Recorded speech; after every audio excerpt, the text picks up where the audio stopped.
happiness is a really important thing. We all try and find it, and in many cases, we don't actually achieve it. We are getting more and more acclaimed to finding it through, persistence and looking at a deeper level. And as many of you know, I have got another podcast that talks about fulfillment and seeking that. But on today's show, we're going to be speaking to a Google engineer who actually has found a way to find happiness and has written a book about it.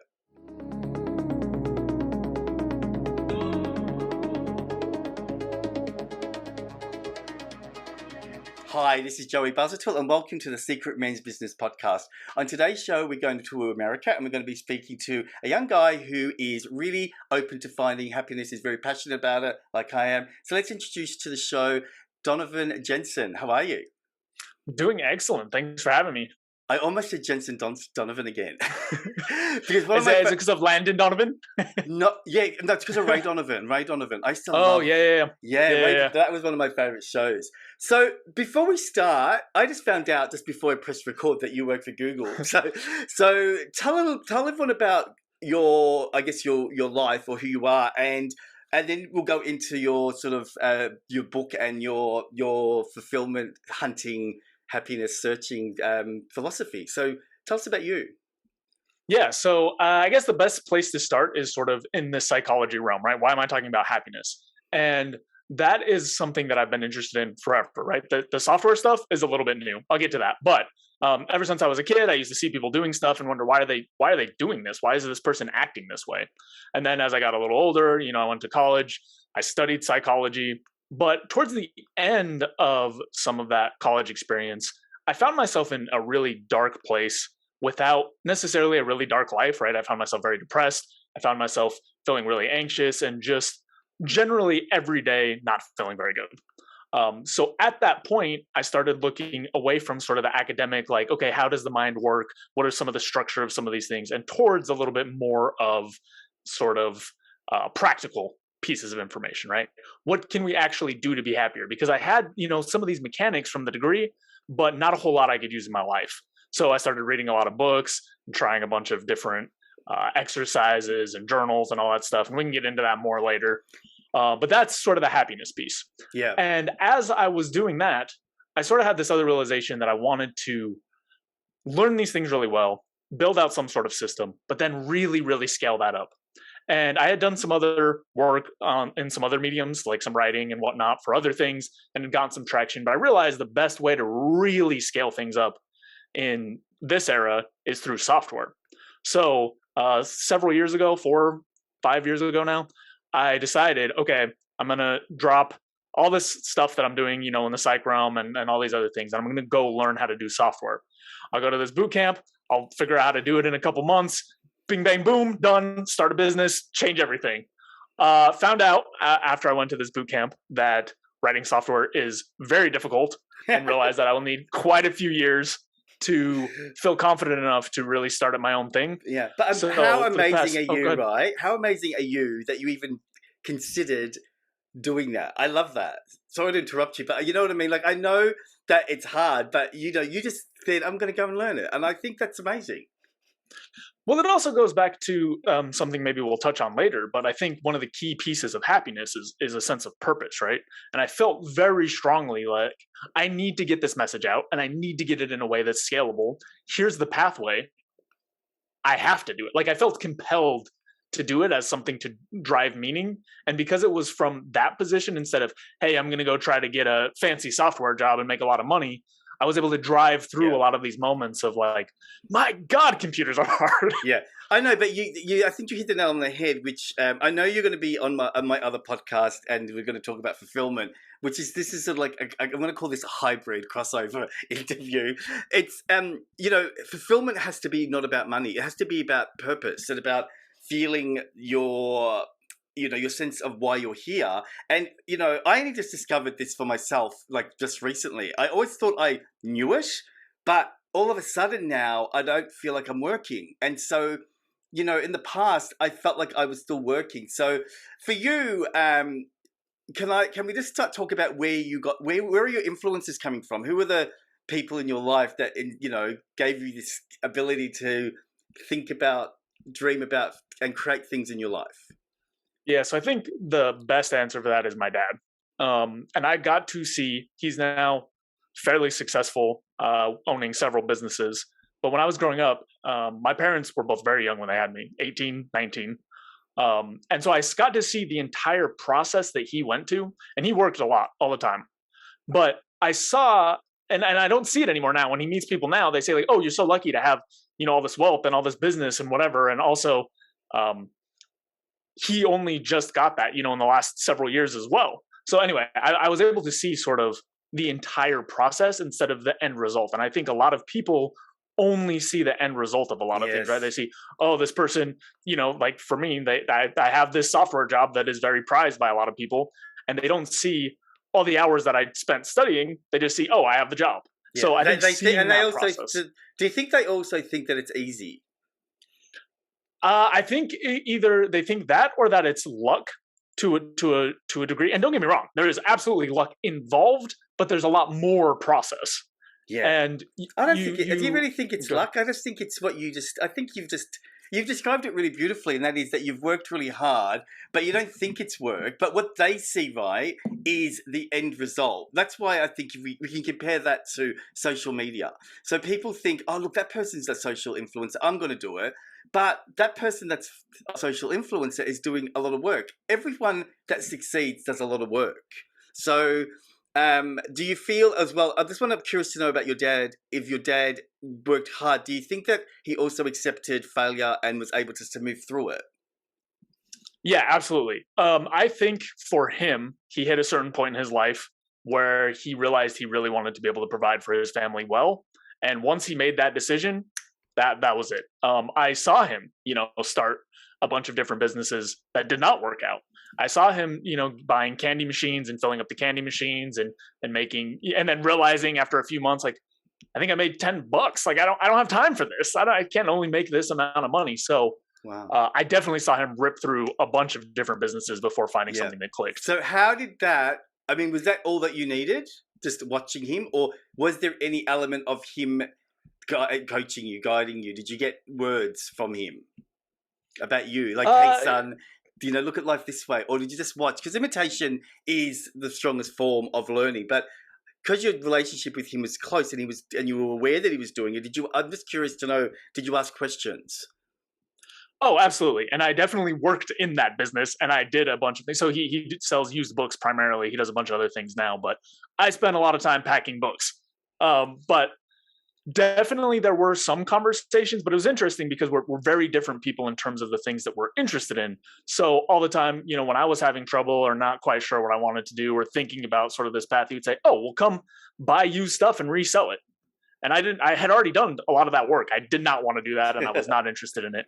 And the other path he kept trying to lay out for me, because I had done well academically, was, oh, well, just keep going to school and keep going to school and keep going to school. And he didn't go to college or anything like that. So yes and no. It was interesting because I got some of those explicit, statements of encouragement and whatnot. But then I also got some pushes and nudges towards paths that I absolutely did not want to Yeah, take. yeah, yeah. And I'm like, I mean, God, oh my God, he wanted you to go to school, and school in America is expensive, isn't it? Well, if you get lucky and you get a scholarship, it's not so much. But yes, in general. Yeah, like it's a lot. So let's go to the topic at hand. So, how would you then define happiness? How do you Yeah, so I know think that that you're happy? So I think there's a lot of confusion built into the word, right? People use it for so many different things. Some people use it for sort of this more broad, all-encompassing, am I content and satisfied with my life? Some people use it more around this sort of emotional high, right? Do I feel really good in the moment? I'm going to lay out a definition. People may or may not agree. But for me, the definition is around basically evaluating different states for how desirable they are. Now that sounds really technical and gross No, and whatever no, else, it's good. but at a baseline, I think of happiness as a range, right? So, you go to the grocery store and buy groceries. You're probably not unhappy, probably not happy, right? You're probably somewhere in this range. And so the way that I look at it is anytime you're thinking about happiness, you're evaluating some sort of state. And by state, I mean something going on, maybe how my stomach feels, maybe how my emotions feel, maybe what kind of impact I'm having in the world. And then whatever evaluation you take on that state is sort of the happiness that comes out of it. So to me, the Hmm. way you work on happiness is either you change those states, right? How do I feel better in my body? How do I change my emotions? How do I find more purpose? Or you change that other piece, the evaluations. Okay, yeah, my body hurts, but this is a workout and I want to do this because it's going to lead to some progress. So Yes. that's kind of the way I think about it. Yeah, that's good. I mean, like, can I just suggest something and you tell me if it fits into what you think? So, I mean, I'm listening to you, and my philosophy is about happiness being about acceptance. Hmm. Right, so it's about not acknowledging the good or the bad, right? Because there's no such thing as good or bad. Everything is what we perceive it to be. So so I've been doing a lot of work on even when I'm having what we consider a bad day, I can still be happy in that. Right, because I could, similar to what you were saying about the gym. So I could say, okay, well, I'll give you an example. So my friend passed away last night, right? And so I could either choose to be sad, which, I've done already, but I'm now in this happy place because he's not in pain anymore. And I've also gone into a happy place because I'm having all these flashbacks and memories and looking at photos of us and him and experiencing time together. So it was, a conscious decision to feel this feeling rather than to go into a place that could be unfortunately depression. Is that sort of the same, you think? Yeah, absolutely.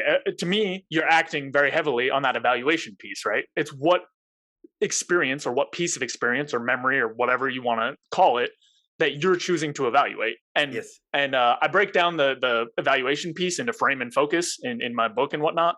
But it's basically, you've chosen a frame and you've chosen a focus that are different than the ones that you might have chosen, right? You may have chosen the frame of, oh, this is horrible, this is the worst thing ever, and a focus on everything that's gone and missing. Yes. And instead, you've chosen a frame and focus that is going to produce a higher level of happiness on that range. Yes. Okay. So what do you think is the main thing that makes you happy? Like, what is it? You mentioned the gym, so obviously that you like sport or like fitness. So what other things do you feel like you lean towards to give you happiness? Yeah. So for me personally, I think this is works at a general level. I've refined out my values, and then I find the sorts of actions and things that I can do that really enhance and pick those up. Right. So sports and whatnot all fit under a value that I have around health and fitness. And we can go into more of those details and whatnot, but that's basically how I do it. As I've refined those values, took forever, but I sort of hone in on those and try to spend more time doing those Yeah. things. I love it. I mean, like, no, I totally understand because for me, you're talking my talk, my language, right? And it's been, when I don't know if you do podcasts as well, or are you just guest on podcasts? Do you host a Yeah, I have podcast? my own podcast. Yeah. So how sometimes you meet people and you hear bits and pieces of what you believe. I love this whole idea of meeting this tribe of people, especially men your age, because there's a whole generation of men that are now coming through and being these amazing catalysts for change, and they talk that language, and so it just reaffirms to me that I'm on the right track. And when you hear other people saying things, you go, okay, now it's growing. This momentum is growing, so I like that.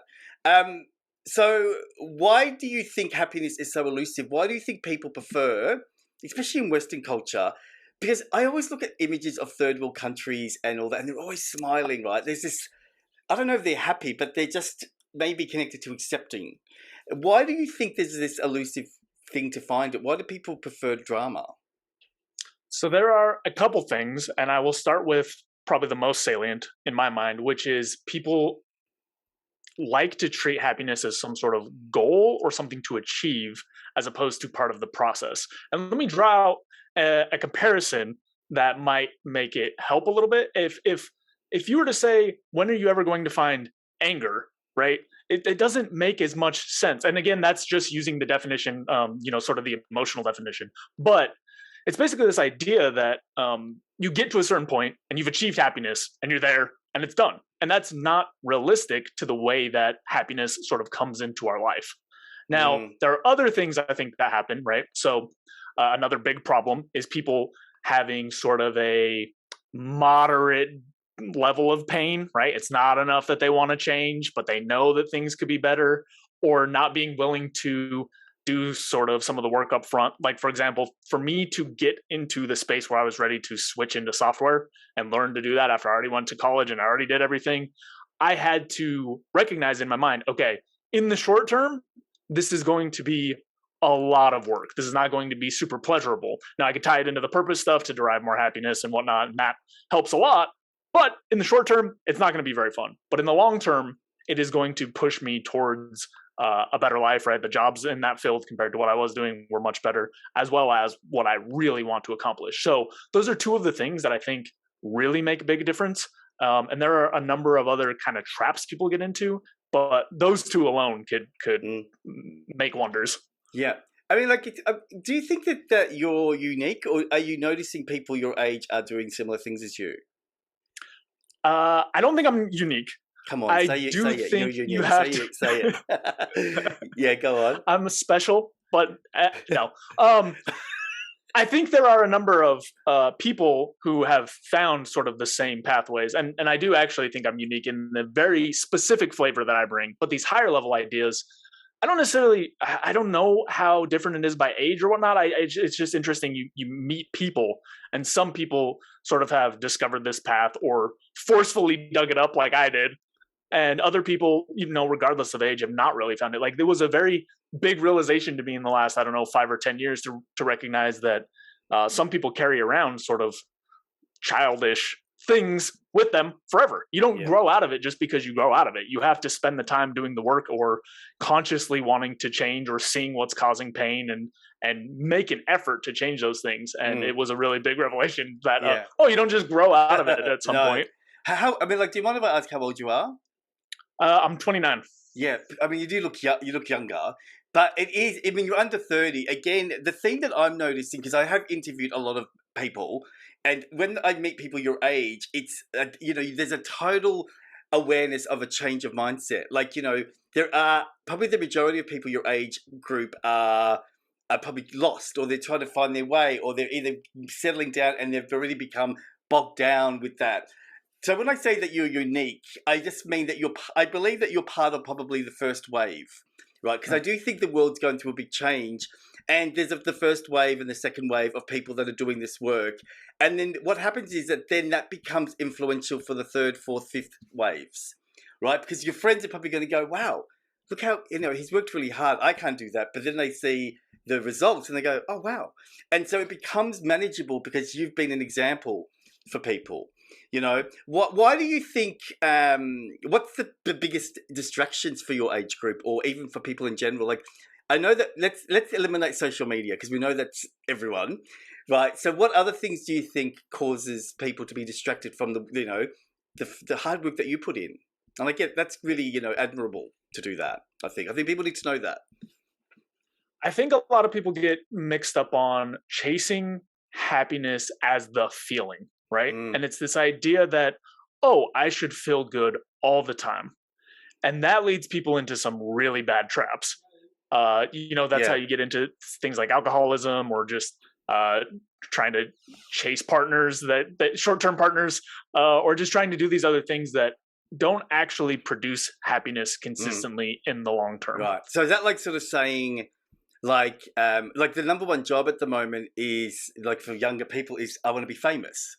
Right, which fair enough, but it doesn't seem to have a defined pathway. Famous isn't a career, right? And so that's why I think people then get disappointed when they're not famous and they go chasing all those things. Or the other thing that I would think about would be people wanting to be rich, and they think that getting rich makes you happy, but it doesn't. So, do you think that the acceptance thing that we were talking about earlier is the problem, that people aren't training themselves to deal with? I think that your dad, for example, taught you a subconscious way of managing life, and that sort of pushes you, right? Do you think that a lot of people aren't getting that? That there's a lot of that whole thing with only wanting happy, happy, happy. So then when bad comes, they have no idea what to do. Yeah, absolutely. And I think, yes, my dad did influence that, but also studying psychology and spending the past, I don't know, 5, 10, maybe even 15 years just reading books and trying to understand and figure out how to deal with these emotions. And I think that the vast, vast majority of people don't have any real framework or grasp on what to do with negative emotions or bad things when they happen. And discipline. Yeah. Oh, absolutely. Discipline as well. Because, you think about what, the average person is doing, or what people in general are doing. And Um, you'll see things like people who, at least over here, eat out, for most of their meals and things Mm. like that, which, if you're making your decisions in terms of how do I feel right this moment and what do I want, in the long term, you're going to have to pay back all that stuff. Yeah. Yeah. Oh my God. I love the way you didn't say anything after that. It's like the silence of going, yeah, people, yeah, I don't think people realize the consequences of that. And look, I do believe that discipline is the number one thing. And I think it's an old school modality, which again is why I say that you're unique, because really your generation, and not, I don't want to sound rude to people that are disciplined, but in majority of the times they're not disciplined.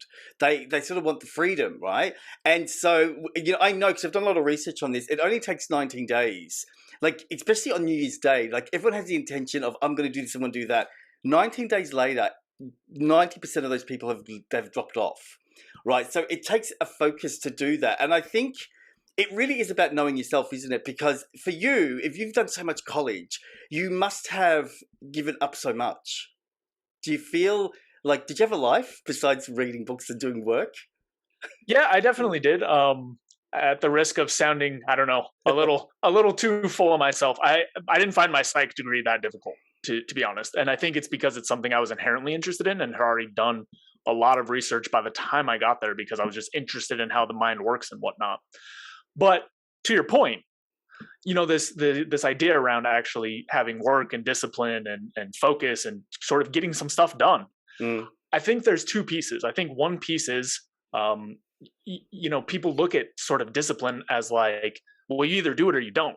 And what I've found to be useful is, and it took a lot of time, but developing sort of systems and finding the tools that keep me motivated and keep me on track and keep me structured and whatnot. yes. Because I think sometimes people just hear about it and they think like and maybe I'm sure there are people out there that just get their mind on it and they do it perfect.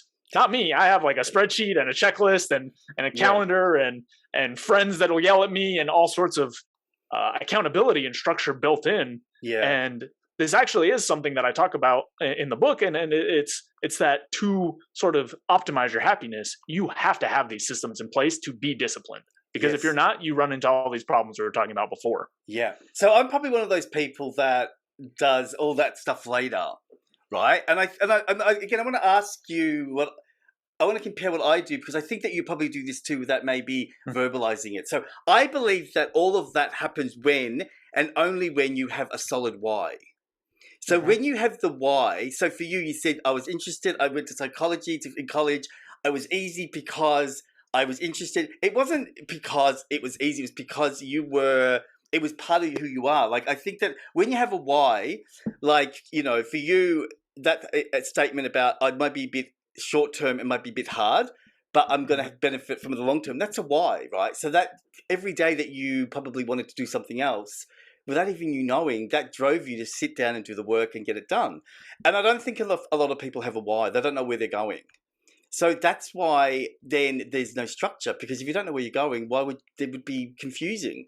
So I have the why first, and then I put all that in place. But my mind works so fast. Like, I could have 50 projects in my head, and when I get in trouble is when I try to do all of them at once. And I think I have structure, but I'm like going, oh my God, I need to go to bed. Because, getting them all out of my head. But for you, we talk about the eudaimonia, right? Which is a Greek word for fulfillment. Do you consider fulfillment to be the same as happiness? To me, it's sort of a component, and the only reason that I say it that way is because in general, people are talking about it in such a confused way, right? So if we're talking about like the actual meanings of the words at their core, I think there's probably a difference, and they're not the same thing. But I try to take it to the way people are generally talking about, and when people say happiness, they tend to conflate sort of the eudaimonia with sort of the emotional state. Yeah, yeah. And so again, I'm just going to talk about your generation, right, for a little bit, because I am curious, because when as I get these guess your age, I think it's silly if I don't take advantage of actually talking about what's going on in your world when I'm an older person. So what are some of, I really want to just hone down on what are some of the things that people are wasting their time on.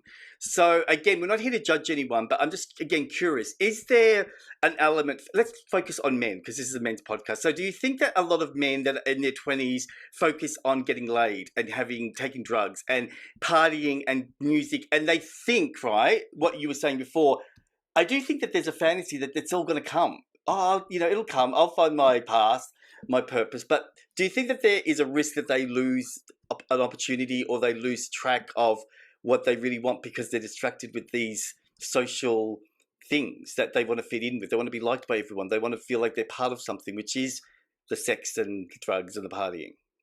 Yeah, absolutely. I think chasing those things is sort of a surface level why, right? It's something that comes up when you haven't really spent the time to determine what it is you care about and what your values are and the type of person you want to be. It's something that comes about when you're just talking to your other guy friends and nobody really knows what's going on. And it's like, well, what are we going to do? I guess we'll go chase girls. And even if that does come, right? Even for the people who develop whatever skills it is or persona or whatever they need to do to make that happen, the majority of the time that's not going to create any fulfillment because you still didn't actually figure out the why, right? Yes. You're just chasing sort of this short-term thing. And then for a lot of guys, it's just like a constant problem because, for example, one of the things that makes you attractive as a man is to have some sort of a purpose and structure and something that you're actually working towards. So it's a lot easier to attract women when you have something going for you. Yeah. I mean, what do your friends say to you? Like, do you feel that you are like a beacon of, like, do they come to you for advice or do you give advice? Like, is there a transaction that goes on in regards to because you are very mature and you are probably a few, you're years ahead in regards to because I've seen a lot of clients your age and I've seen a lot of people that I've interviewed, but you seem to be an older soul, like, and I think again it's connected to your dad. But what do they say? How do you see them? How do you communicate them when you're seeing behavior that may not be good? Yeah, it's really interesting because, and I think, I'm sure you know this, but you can't really push or force anyone to do anything. So even if I have an opinion, and the other thing is, these are my friends, it's their life, they can choose what they want to do. Mm-hmm. But the example that comes to mind is I have a friend that's been trying to quit smoking on and off forever. And I look at it as I'm available if you want help, if you want a shoulder, if you want somebody to help keep you accountable or give you ideas for different strategies or whatever else. But I'm never going to just offer that up unless the only time is there have been a handful of times where some of my friends are really, really depressed, like really miserable. And, maybe in the past they were like chasing a girl or something specific, right? Only then when they're at a very low will I say, well, maybe you might want to think about, looking in this other direction. But for the most part, I don't try to push or mold or shape or anything like that because it doesn't work. They have to want to do it. So I'm available, but I do agree with you that if their why isn't there, they're not going to do it anyway. So it's going to be either through example, they look at you and they go, wow, okay, I want that, especially as we get older. But also I think that men are changing now and they're calling out bad behavior, especially when it comes to treating women badly, with things like consent. Some of that college. I mean, like in Australia, when we watch American movies, there always seems to be this real bad behavior that the men do in college. And I always think to myself, is this real? Does that really happen, or is it just for the movies? But it really happens, doesn't it? So in my personal group of friends, I don't keep anyone like that, right? And I never have, but definitely I have seen it from sort of acquaintances or things like that, things that were absolutely not appropriate. And I'm happy to say many times people stepped in, but I'm sad to say there are other times where it didn't happen. Yeah, but do you think that there is more of a push towards people stepping in? Like if I think about my time, like I'm 50, so in the 80s and the 90s, it was like pushed. It was sort of, when you look at the movies from that time, it was pushed for, there was no such thing as consent. You just did it. So as we've evolved, I think that men now know. I mean, I'm hoping that men know. Do you think that they know and people are saying, hey, that's not appropriate or stop doing that? Yeah, so it's a hard one for me to answer just because I only see what I see. I would like to say yes, but then I Yeah, also hear stories, particularly from women, that leave me a little bit aghast and horrified, and it's from the same age group or younger. yeah. So It it's is tough. I interesting. would hope. Yeah, I mean, I was going to say because even like in my experience with work, it's even now happening to men by from other men. Mm, Like we can't just say it's females and heterosexual. Even like gay guys are doing it to other gay guys, and majorities and race. It's just I think that we have to sort of go through this cycle where we implode as men and then we come out the other side because. I'll tell you a quick story. Like there was a footballer in Australia who his wife left him, right, and he was a well-known footballer, and he couldn't cope with the separation. And mm, so she kept saying no, but he thought she was going to come back. And then when she said no and lodged for a divorce, he burnt them. He burnt his wife and children, thinking, if I can't have you, this is what's going to happen. And so I remember that really touched me and I got really upset. But when I posted something about it, a lot of men in Australia told me off. They said mm. that I shouldn't be supporting the female, and it was a big turning point for me to really become an advocate to make men accountable for bad behaviour because I could not see anything at all that was positive about those comments. And I'm sure that you've heard of versions of that in America. When we think about Weinstein and we think about all those R.J. Kelly and all that stuff. Yeah, I think that's how it all changes is through documentaries and us talking about it. Yeah, I think it's definitely a big piece of what needs to happen. And I do think, like I said, I don't know 100% from personal experience, but I do think that is the direction and the trend. And like you were saying, I think some men, even in my generation, have missed sort of the wave, but I think there's more and more education and more, especially these stories where you actually get sort of a visceral idea of what has happened, right? Like, the idea of some people burning alive is terrifying and just awful. And I think more and more as sort of these stories get out and around, and more people are sort of more and more men are realizing a little bit more. I've also heard anecdotally a lot of times hearing some of these stories and thinking about female family members will really help change people's minds quick. Yeah, yeah. One last question. So I know, we talked about you being mature and advanced, and we've talked about the evolution of men. So from your findings and writing your book, do you believe, right, that it's happiness is really based around a conceptual connection to age? Hmm. Like, because you found it young. That's why you're unique, right? I didn't find it till I was 40, right? So I've noticed that more and more people have to go through all this bullshit and go through trauma and then they come out, right? But you were able to do it earlier, so you're lucky you. So do you think age has got anything to do with it, or are you under the impression and really the belief that it's got nothing to do with it? So, yes and no. I think it does have something to do with it in the sense of you get more and more experience over time that you can use to start drawing some of these different ideas, right? So, when I was, I don't know, 12, we'll say, when I was 12, I had no idea what the hell was going on. I don't know what made me happy. I don't know who I was. I don't know what my values were. I had no clue.